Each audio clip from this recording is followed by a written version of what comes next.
Allô toi, ça fait quelques temps que j'ai à cœur de partager un message important avec toi. Donc, en fait, juste pour te mettre dans le contexte, moi, depuis le début du confinement, j'avais pas nécessairement peur pour ma vie parce que j'ai pas l'impression qu'il y a quelqu'un qui dépend de moi et tout. Sincèrement, je dis pas que je veux mourir là, mais j'ai pas peur de mourir, ok? Parce que il y a personne qui dépend de moi. Et puis, même si je sais que je serais regrettée, mais j'ai pas d'enfant en bas âge c'est ça, qui pourrait souffrir de mon absence. Mais j'ai quand même peur pour les gens qui sont proches de moi, les gens qui, euh, qui me sont chers. Particulièrement ceux qui ont une condition qui les prédispose à, à ne pas pouvoir vraiment résister à cette maladie-là. Donc, puis c'est le cas d'une personne qui est très proche de moi et tout. Donc, depuis le début, je me fais beaucoup de soucis pour lui. Je veux savoir où est-ce qu'il est. Je veux savoir est-ce qu'il est exposé à ci, est exposé à ça. C'est souvent une source de stress pour moi.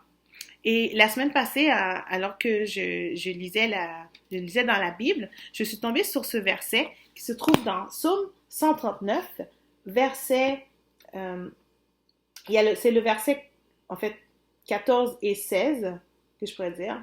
Le verset 14 dit, Seigneur, merci d'avoir fait de mon corps une aussi grande merveille. Ce que tu réalises est prodigieux. J'en ai bien conscience.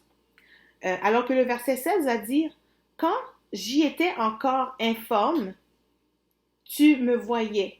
Dans ton livre, tu avais déjà noté toutes les journées que tu prévoyais pour moi, sans qu'aucune d'elles ait pourtant commencé. Donc, je le répète encore, le verset 16. Quand j'étais encore informe, tu me voyais. Dans ton livre, tu avais déjà noté toutes les journées que tu prévoyais pour moi, sans qu'aucune d'elles ait pourtant commencé.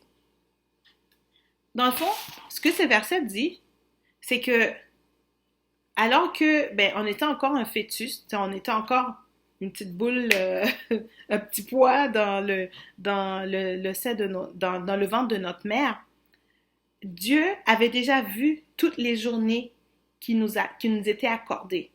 Donc, si je fais un petit calcul, là, j'ai pas fait de calcul comme vraiment à l'avance là, mais imagine que dans le fond, Dieu m'a donné, genre, je vais vivre 80 ans, je sais pas, 90 ans, disons, ok? Et je multiplie ça par le nombre de jours dans chaque année, dans le fond, je sais pas, peut-être ça fait genre 30 000, j'ai pas fait de calcul là, 30 000 journées. Puis, mais chacune de ces journées-là sont déjà devant Dieu. Il les a déjà calculées. Il a déjà écrit, il sait déjà qu'est-ce qui va se passer dans chaque journée. Il sait déjà à quelle heure tu vas te réveiller, à quelle heure tu vas dormir. Est-ce que tu vas faire des bonnes choses? Est-ce que tu vas faire des bons choix? Est-ce que comment ça va se passer pour toi? Il voit déjà tout ça. Et ça m'a vraiment rassurée de savoir que, mais il y a comme il y a quelqu'un qui voit déjà tout de moi. Il voit tout, il sait tout déjà. Et ensuite, alors que je pensais à ce verset-là, il y a un autre verset qui est venu dans mon cœur qui disait, ça se trouve dans Matthieu, qui dit, qui parmi vous, avec ses inquiétudes, pourrait ajouter une seule coudée à votre vie? Et donc ça m'a vraiment aussi rappelé que, ben, Bertha, c'est comme, ça sert absolument rien de stresser par rapport à la vie d'un tel, par rapport à la vie de X, Y, Z, parce que le nombre de jours qu'il leur a accordé est déjà arrêté.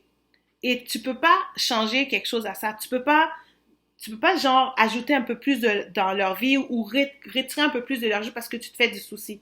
La seule façon que tu peux vivre qui serait fun pour toi, c'est de faire confiance à Dieu. C'est de faire confiance à sa sagesse comme infinie, à sa bonté, de faire confiance au fait qu'il sait déjà tout et puis que ben il nous aime et tout, puis on peut faire confiance à son plan qui est parfait. Son plan est parfait pour nous. On n'a pas à se faire de soucis. Je sais que c'est peut-être plus facile à dire qu'à vraiment expérimenter, mais je t'encourage tout simplement à faire appel à Dieu, à demander à Dieu de juste te donner cette paix-là dans ton cœur, afin que tu sois capable de juste comme rester dans la paix, à ne pas être anxieux, à ne pas te faire du souci, pour ta vie ou pour la vie de tes êtres chers. Parce que en te faisant dissocier, tu peux pas ajouter un peu plus de vie à ta vie ou à la vie des gens autour de toi. La seule chose que tu peux t'apporter, c'est du stress. Donc, je veux t'encourager à, à accueillir la paix de Dieu et à aussi faire confiance à la bonté de Dieu pour chacune de nos vies. Et je sais qu'il y en a que parfois, c'est pas nécessairement évident. Si jamais tu as le goût de prier, tu as le goût que quelqu'un prie avec toi, que tu as le goût de juste parler, d'échanger avec quelqu'un, ben tu peux me inbox et puis tu peux m'écrire un message privé et puis on va se parler. Ça me fera plaisir de prier avec toi, ça me fera plaisir de prier pour toi ou de juste écouter. Donc, sois béni, que Dieu vous garde, que Dieu vous protège, qu'il vous entoure de ses bras d'amour et que vos yeux soient ouverts sur à quel point il vous aime et à quel point il a des bons plans pour ta vie. Bye bye! Bonne journée. Bonne fin de journée. Je ne sais pas quand est-ce que tu vas écouter ce message.